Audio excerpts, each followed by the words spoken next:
Hello student, आज हम लोग स्टडी करेंगे क्वेश्चन नंबर 13 से। पिछले लेक्चर हम लोग स्टडी किए थे क्वेश्चन नंबर 12 तक।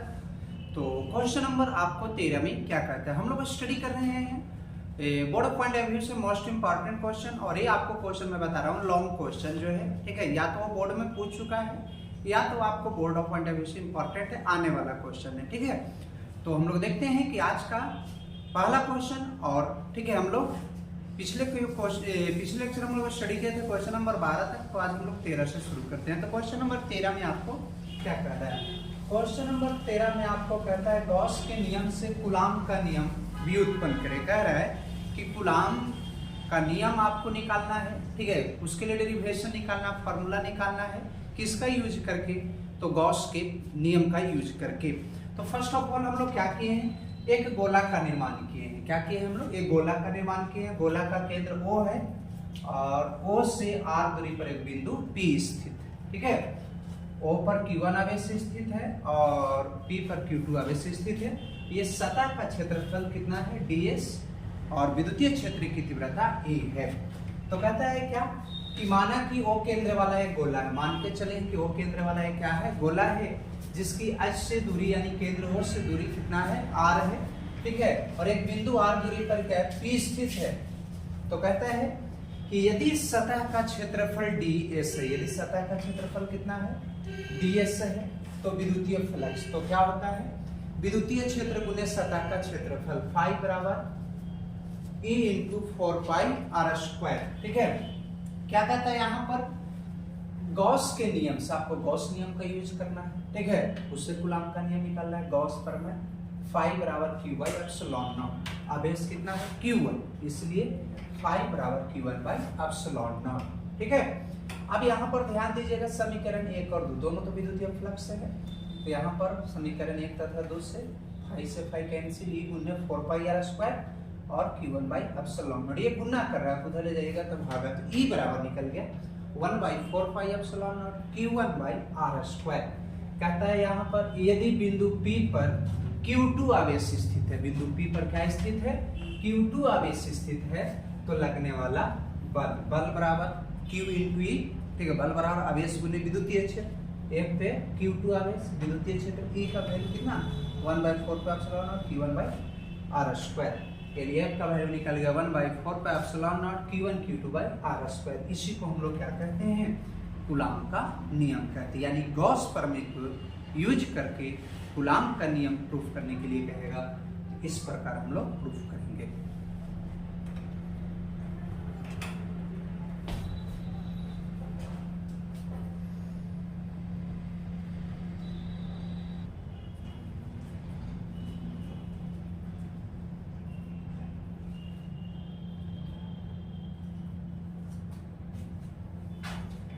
क्वेश्चन नंबर आपको 14 में क्या कह रहा है, क्वेश्चन नंबर 14 में हम लोग देखते हैं कि क्या कहता है। कहता है गोलीय प्लेट संधारित्र की धारिता किसे कहते हैं, इसकी धारिता के लिए व्यंजक प्राप्त है। गोलीय प्लेट संधारित्र की धारिता किसको कहते हैं, इसकी धारिता के लिए व्यंजक आपको निकालना है। तो कहता है वैसा प्लेट संधारित्र जिसका निर्माण जो है से दो सकेंद्रीय गोला से होता है, जिसमें एक संघनक गोला तो हम दूसरा संग्राहक गोला होता है, उसको गोलीय प्लेट संधारित्र कहते हैं। वही कहता है वैसा प्लेट संधारित्र जिसका निर्माण दो सकेंद्रीय गोलीय चालक से होता है, जिनमें एक संग्राहक गोला तथा दूसरा संघनक गोला होता है, उसको क्या कहते हैं, गोलीय प्लेट संधारित्र कहते हैं। तो इसमें दो कंडीशन होता है कि बाहर वाला गोला भूमि से जुड़ा हुआ रहेगा, एक अंदर वाला गोला भूमि से जुड़ा हुआ रहेगा। तो पहले बाहर वाला पृथ्वी से जुड़ा हुआ रहेगा। पहले मैंने क्या किया, सकेंद्रीय गोला का निर्माण किया। एक गोला है बी है, एक पर Q आवेश और एक पर माइनस है। ये जो बाहरी वाला गोला जो है से भूमि से जुड़ा हुआ है, एक संग्राहक गोला और एक संघनक गोला है, एक भूमि से जुड़ा हुआ है, एक भूमि से नहीं जुड़ा हुआ है। कहता माना कि ये भी एक गोलीय संधारित्र, मान के चले कि ये भी एक क्या है, गोलीय संधारित्र है, जिसके सकेंद्रीय गोला A और B की त्रिज्या यहाँ स्मॉल ए तथा स्मॉल बी। कह रहा है कि A और B सकेंद्रीय गोला है जिसकी त्रिज्या छोटा ए वाला, ठीक है, छोटा ए छोटा बी है। कहता है ए संग्राहक गोला, ए जो है संग्राहक गोला यानी पृथ्वी से जो जुड़ा हुआ नहीं रहता उसको संग्राहक गोला, और बी जो है संघनक गोला है जो भूमि से जुड़ा हुआ। कहता है कि दोनों एक दूसरे को, दोनों गोला जो है एक दूसरे को कहीं नहीं स्पर्श करती, कहीं भी स्पर्श कर रहा है नहीं स्पर्श कर रही है, ठीक है। तो कहता है गोला ए पर स्थित प्लस क्यू आवेश के कारण विद्युतीय विभव, गोला ए पर स्थित प्लस क्यू आवेश के कारण विद्युतीय विभव, तो V बराबर 1/4 पाई एप्सिलॉन नॉट Q बटा R, तो R का काम कितना कर रहा है A। इसी प्रकार हम लोग क्या करेंगे, तो गोला B के लिए निकालेंगे तो माइनस Q आवेश हो जाएगा, तो प्लस के जगह पर क्या आपका हो जाएगा, तो माइनस आपको हो जाएगा, प्लस के जगह पर क्या हो जाएगा, माइनस होगा।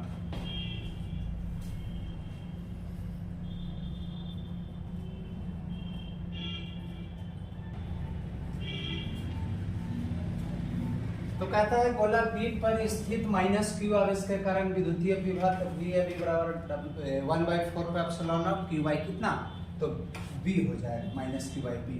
परिणामी निकालिएगा तो दोनों को जोड़ दो, V बराबर VA प्लस VB, देखो तो VA का वैल्यू है और ये VB का आपको वैल्यू है। यहाँ पर देखिए ये दोनों मिल रहा है, उसको कॉमन ले लिए, A नहीं मिल रहा है और B नहीं, एलसीएम लीजिएगा तो B माइनस A, यानी V का value Q by 4 pi epsilon not B minus A by AB। कहता है यदि संधारित्र की धारिता C, संधारित्र की धारिता C है तो C बराबर Q बाई कितना होता है V Q, और V का वैल्यू है कि ये Q से Q कैंसिल होगा, भागा करेंगे तो गुणा करेगा। तो कहता है आपको कि जब बाहर वाला गोला भूमि से जुड़ा हुआ रहेगा तो धारिता क्या होता है, C बराबर 4 pi epsilon not AB by B minus A। और यही कहेगा कि अंदर वाला गोला भूमि से जुड़ा हुआ है तो उसके लिए डेरिवेशन आपको क्या होगा। तो यहाँ पर ध्यान दीजिएगा कि अगर अंदर वाला गोला भूमि से जब जुड़ा हुआ है, ठीक है, तो उस स्थिति में उसके लिए क्या डेरिवेशन होता है। तो वही कहता है कि जब भीतरी गोला भूधरित मतलब अंदर वाला गोला भूमि से जुड़ा हुआ रहेगा तो क्या होगा, तो पहले अंदर वाला तो आपको क्या करना होगा, भूमि से जोड़ना होगा। तो क्या कह रहा है यहाँ पर देखिए कि माना कि AB एक गोलीय संधारित्र, मान के चले कि AB है से क्या है, गोलीय संधारित्र है, ठीक है, जिसके सकेंद्रीय गोला A और B है, बड़ा A और बड़ा B, और त्रिज्या वह स्मॉल A और स्मॉल B है, ठीक है। तो कहता है बाहरी गोला जो है से आपको क्या है, बाहरी गोला B जो है से आपको संग्राहक गोला, भीतरी गोला A जो है संघनक गोला है, यानी अंदर वाला भूमि से जुड़ा हुआ, बाहर वाला भूमि से जुड़ा हुआ नहीं है। गोलीय संधारित्र की धारिता भी C बराबर निकालो 4 pi epsilon not AB by कितना B माइनस A। और हम लोग गोलीय प्लेट्स की धारिता हम लोग जानते हैं C बराबर 4 pi epsilon not into R। देखो तो C2 के लिए 4 pi epsilon not into B, बड़ा वाला का त्रिज्या कितना है B है। अब कुल धारिता तो दोनों को आपस में जोड़ो तो C1 और C2 को, तो देखो तो पहले इसको लिख दिए और इसको जोड़ दिए, दोनों मिल रहा है ना, कॉमन ले लीजिएगा, ठीक है। एलसीएम लीजिए, देखो प्लस में और एगो में माइनस में, तो आपसे पूछेगा कि जब अंदर वाला गोला भूमि से जुड़ा हुआ रहेगा तो उसकी धारिता के लिए क्या सूत्र होता है, तो 4 pi epsilon not B square बटा B माइनस A होता है। वही कहता है कि जब बाहरी गोला भूमि से जुड़ा हुआ रहेगा यानी भूधरित रहेगा।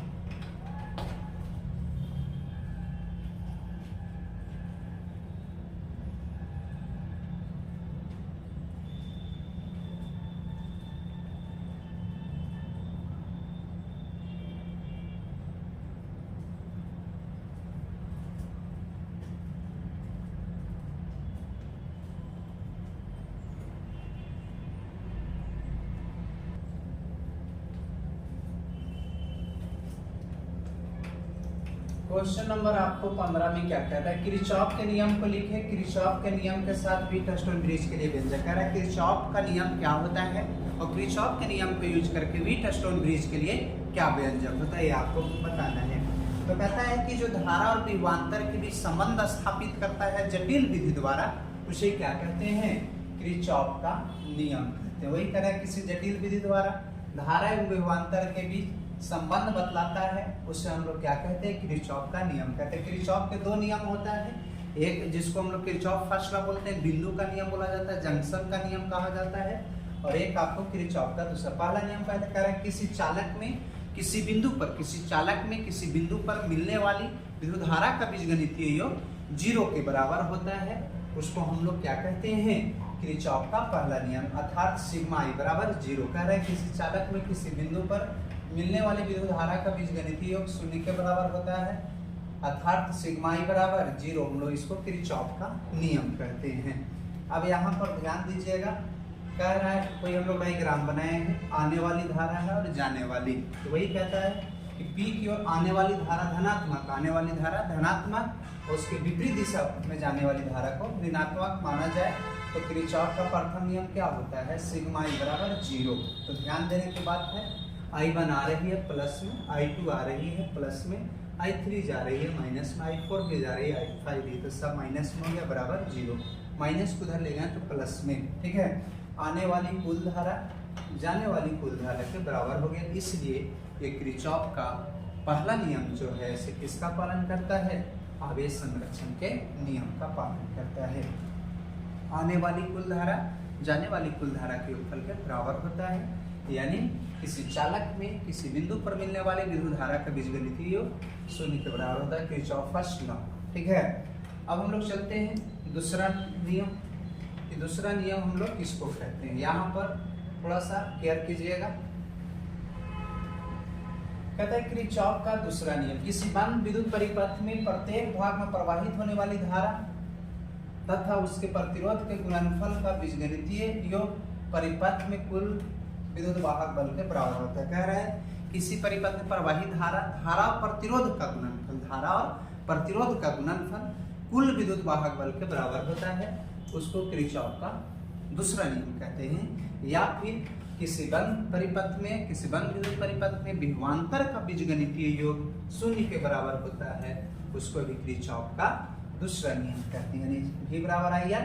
ध्यान दीजिएगा, एक मैंने बंद परिपथ बनाया और आपको पता है कि उसका योगफल कितना के बराबर होता है, 0 के बराबर होता है, इसलिए कहा गया कि किरचॉफ का दूसरा नियम ऊर्जा संरक्षण के नियम का पालन करती है। अब इसी में कह रहा था कि किरचॉफ के नियम का यूज करके व्हीटस्टोन ब्रिज के लिए व्यंजक प्राप्त करना। किरचॉफ के नियम का यूज करके व्हीटस्टोन के ब्रिज कैसे हम लोग डेरिवेशन निकालेंगे, ठीक है।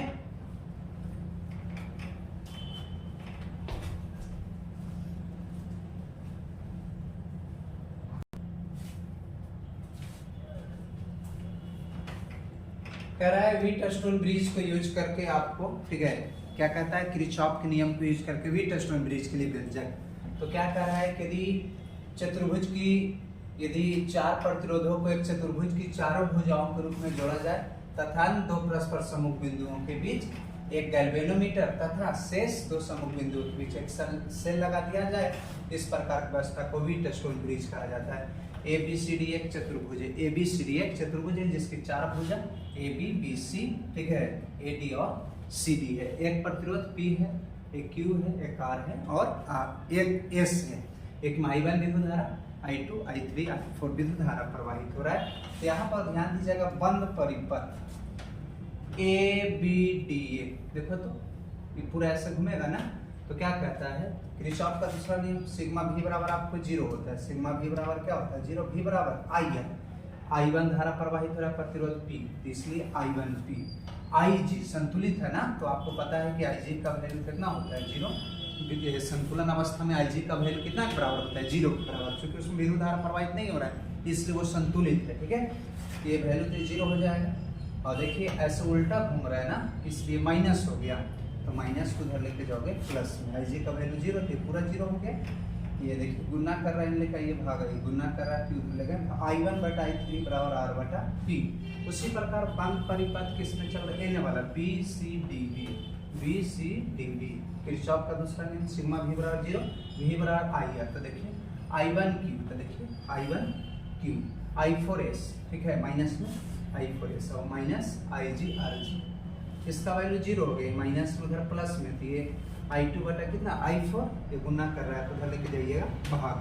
अब यहाँ पर I2 कितना I2 कितना हो जाएगा आपको, I4 होगा, I2 कितना होगा I4 S बटा Q। समीकरण 1 और 2 से क्या करेंगे, I1 चूंकि सब धाराएं हैं, I1 बटा I3 बराबर I2 I4, इसका वैल्यू R/P है और S/Q है। देखिए तो हमको P/Q होना चाहिए, भागा ले रहे हैं, ऊपर जाएगा तो गुना, तो R की गुना कर रहा है, R/S बराबर P/Q, सजा कर लिखोगे P/Q बराबर R/P। एस, यही आपको वी टेस्ट के लिए शर्त हो गया।